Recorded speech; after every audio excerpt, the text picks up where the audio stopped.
E aí eu fui acolhido e fiz o tal do mestrado e fui convidado para, quando a Anvisa foi criada, fui convidado para ser consultor de toxicologia, da Gerência Geral de Toxicologia da Anvisa. Lá eu conheci um outro lado, né? Porque a Anvisa é um órgão de regulação, né? É uma agência de regulação. O propósito da Anvisa é garantir qualidade de serviços e de produtos em saúde. Sim. Então, remédios, medicamentos, agrotóxicos, produtos de uso do âmbito sanitário, próteses, órteses, tudo isso passa pelo crivo da Anvisa.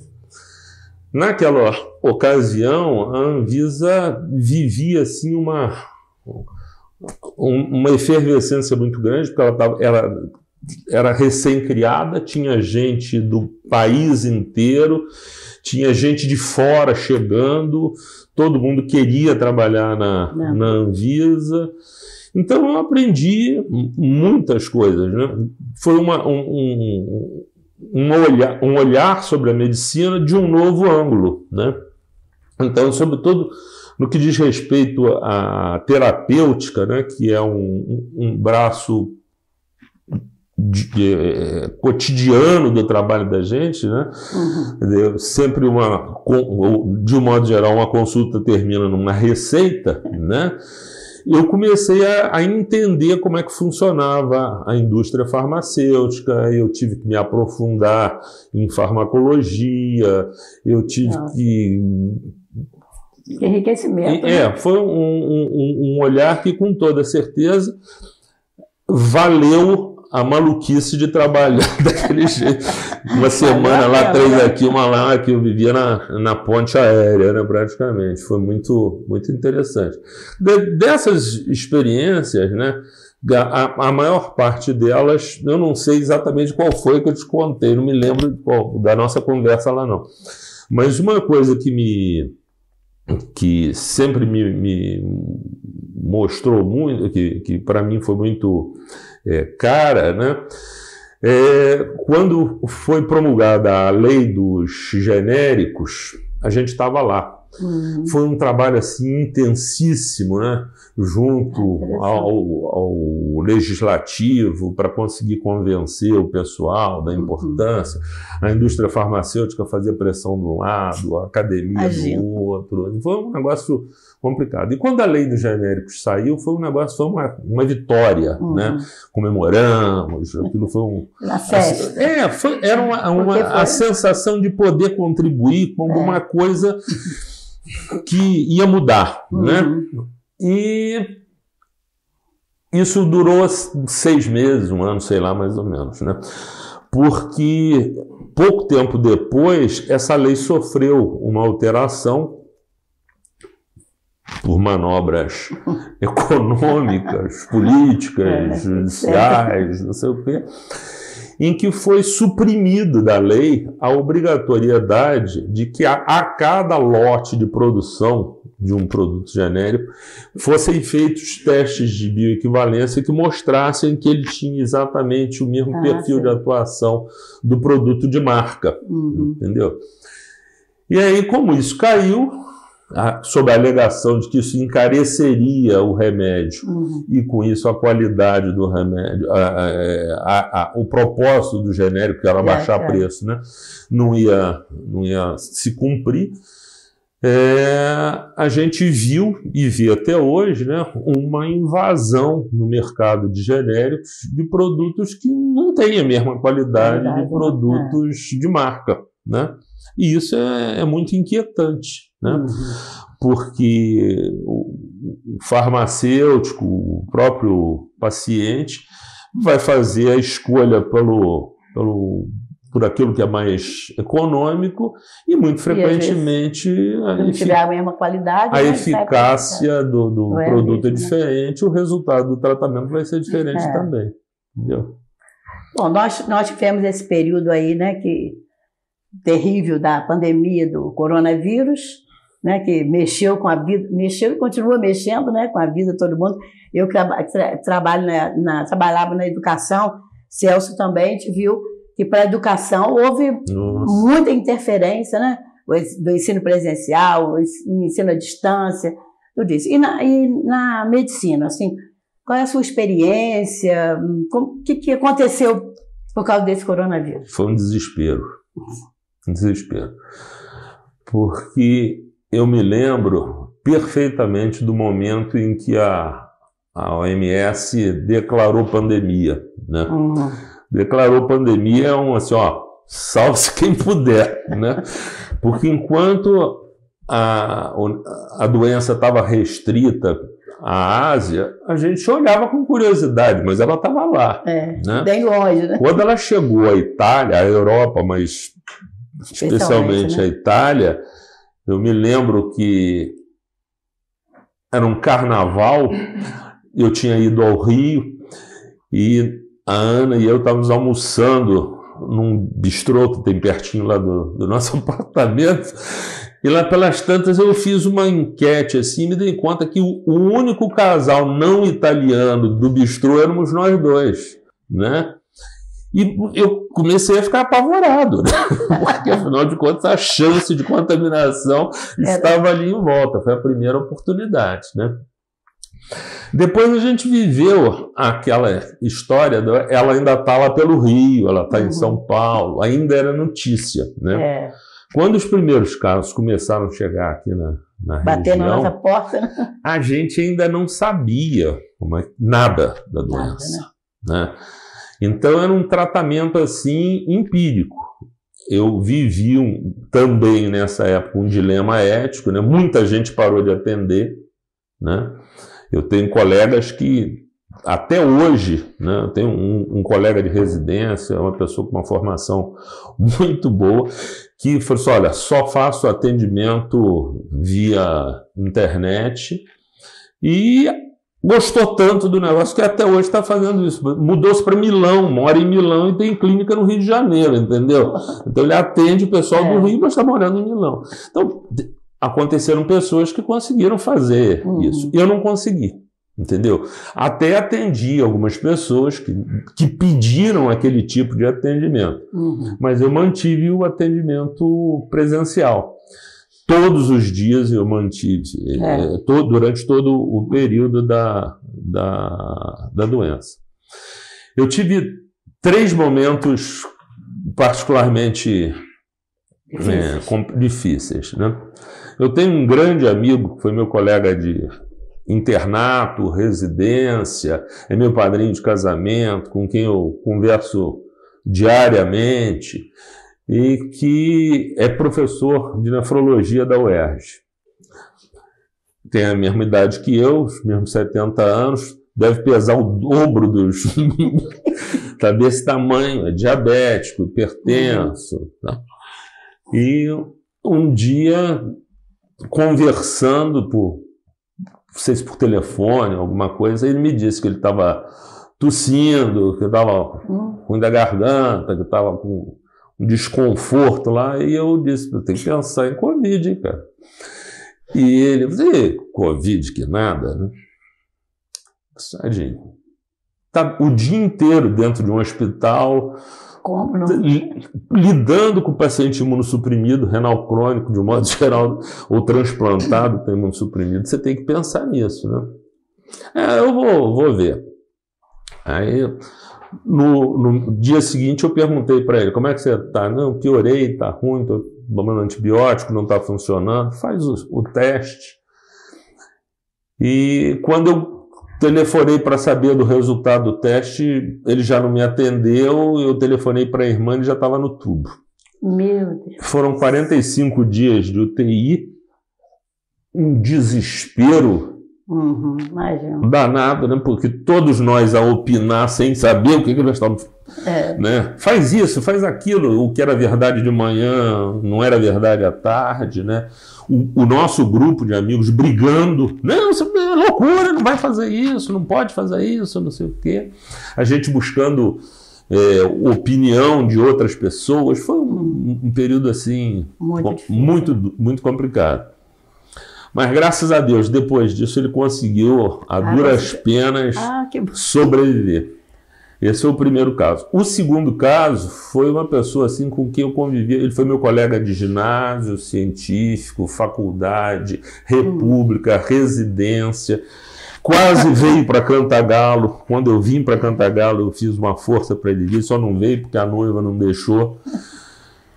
E era um sujeito fortão. Era chefe da UTI do Hospital de Ipanema e foi, por força da idade, afastado. Não, você não pode lidar com esse tipo de paciente, né? E ele se manteve afastado. Lá pelas tantas ele achou que estava na hora de voltar, voltou, contraiu a doença e morreu. Foi uma perda, assim, Poxa. muito doída. E a outra vez foi quando eu tive Covid, né? Eu me mantive... assim, com todos aqueles rigores, atendendo com todos aqueles rigores, 2 máscaras, face shield, banhos de álcool gel, né, capote, foi todo aquele circo. E já tinha tomado as 2 primeiras doses da vacina. Um dia eu estava atendendo um paciente cujo pai estava internado em UTI, ele estava com a clínica da doença, mas ainda não tinha o resultado. E ele reiteradamente tossia em cima de mim. Ele no movimento, eu de um lado da mesa, ele do outro, ele para tossir, ele fazia isso, levantava para cima de mim. E eu ficava lá, encurralado. Eu me lembro de ter falado para Poliane, né? Se eu não pegar dessa vez, eu não pego nunca mais, né? E peguei. E aí veio aquela história, né, do que eu vou fazer, né? Como é que vai ser em mim, né? Foi uma semana assim do oxímetro do dia inteiro, até que depois no final da primeira, não tive nenhuma grande manifestação clínica, mas a sensação do pode acontecer. Aquele desconhecido, né? É horrorosa. Eu lembro que nós tivemos, também eu tive, depois o Celso teve. E a gente vivia no telefone, no WhatsApp com o senhor. Oxímetro, foi tanto, não sei o que, tá melhor, faz isso, né? A gente vivia uma situação muito complicada. Até a e gente, o medo, né, de saber o que ia acontecer. Era uma incerteza, porque a gente tinha que agir precocemente, né? Eu não sei se eu cheguei a passar isso para vocês, mas eu criei uma planilha porque era tanta gente mandando zap, telefonando, aquele negócio todo.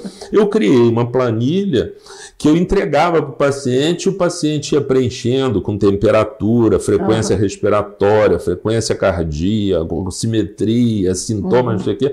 No final do dia ele fotografava e mandava para mim. Eu recebendo aquele negócio, para eu tentar compilar e andar na frente do quadro, né? Antecipar a desgraça, né? Mas foi complicado, a gente perdeu pacientes, gente querida, né? Foi um negócio... Eu acho que muita gente disse que o mundo não mudou. O mundo só muda individualmente, né? As pessoas mudando, né? E eu mudei. Acho que foi um aprendizado. Eu nunca tinha tido essa experiência. Eu me lembro de ter vivido algumas epidemias, né? Vivi a recrudescência da dengue, eu vi a AIDS aparecer, vivi algumas epidemias de meningite, me lembro que ainda estava no Rio, naquela época. Mas era um nível muito diferente, menor, completamente diferente. Né? E a gente lidava com alguma coisa que a gente sabia, mesmo na dengue, que era uma doença que estava voltando a acontecer, e o que a gente tinha de bibliografia era ou alguma coisa muito antiga, ou uma produção africana que não tinha qualidade técnica, né? A gente tinha um norte, né? Agora a Covid a gente não tinha, a gente não sabia como é que a doença acontecia dentro do corpo, né? A fisiopatologia da doença. E isso você não, perde o norte, né? É verdade. Doutora Flávia, aqui em Cantagalo, no nosso município, assim, se o senhor tivesse um poder de decisão, que o senhor... qual a providência que o senhor acha que seria mais urgente? Com relação à saúde? Com relação à saúde. Graças a Deus eu não tenho esse poder, porque eu também acho que eu não tenho não saberia o que fazer, né? Eu acho que a saúde de Cantagalo, ela reflete a saúde do país, né? Do estado, do país, né? Cantagalo não é uma condição isolada, né? Eu acho que a gente tem que olhar de uma forma assim sistêmica, né? Na saúde a gente tem uma estrutura primeiro, né? Essa estrutura ela é composta por serviço público que acolhe a maior parte da população, aliás, teoricamente teria que ter capacidade para acolher toda a população, porque isso é um direito constitucional, né? E os serviços privados que são paralelos, funcionam de uma forma paralela, né? E aí a gente já tem um bocado de problema, né? Eu acho que as políticas de saúde elas não são perfeitamente bem costuradas, né? Costuradas no sentido delas se entrosarem realmente, elas se interligarem. Elas são assim muito perdidas. A gente vê algumas iniciativas assim muito interessantes, mas que você vê que aquilo dali não vai dar certo porque não é por pessimismo, é porque você vê que ela não vai ter onde se suportar, né? Ela precisa de continuidade. Então, eu acho que a gente precisa ter um olhar primeiro sobre isso, né? Sobre a estrutura de saúde, como é que ela se distribui. Vou dar um exemplo que é uma coisa que me incomoda, que eu já falei algumas vezes. A gente tem um hospital pequeno em Cantagalo, a gente tem um hospital pequeno que, aliás, está em crise em Cordeiro, a gente tem um hospital pequeno em Bom Jardim, né? A gente tem uma eterna construção de hospital ou tentativa, projeto, não sei nem em que pé está, em Macuco, em Madalena, em São Sebastião do Alto, coisas assim. E todos os hospitais fazem praticamente a mesma coisa. E ninguém faz alguma coisa que se destaque. Né? Então, se a gente tivesse, por exemplo, Cantagalo e Cordeiro, tão pertinho, hoje as duas cidades se confundem, as populações transitam para lá e para cá, trabalha aqui, tem o mesmo perfil, né? Se a gente tivesse um hospital aqui, em Cantagalo, por exemplo, especializado na área clínica, e um hospital especializado na área cirúrgica lá, em Cordeiro, né? A gente podia convergir recursos para um lado e para o outro, e otimizar e fazer com que isso aqui funcionasse melhor. Entendeu? Esse projeto já existe em alguns lugares. Na Baixada eu tenho até uma amiga que foi minha colega de internato, residência, é minha amiga até hoje, temos muito contato, que coordena um consórcio intermunicipal de saúde na Baixada que funciona bem no estado. No sul de Minas e em alguns outros estados da federação, existem consórcios intermunicipais que são muito bem construídos, que estão já consolidados há décadas e que mostram resultados, né? Quando você vê assim, o Hospital do Olho de Sorocaba, o Hospital do Câncer de Barretos, o Hospital de não sei o quê. Por que Sorocaba foi ter um hospital de olho que faz transplante de córnea para o país inteiro? Né? Eu tenho aqui em Cantagalo vários pacientes que saíram daqui para lá fazer transplante de córnea, que é um procedimento que não é tão complicado assim. Porque eles foram montando uma rede de apoio e aquele negócio funcionou. Né? E está lá, bem estruturado, com uma administração profissional bem feita, né? Com a própria sociedade observando, cuidando, cobrando, investindo porque acredita no projeto, né? Tem um montão de coisas. Isso é muito interessante, né? Isso, né? Uma outra coisa que eu acho que me preocupa, né?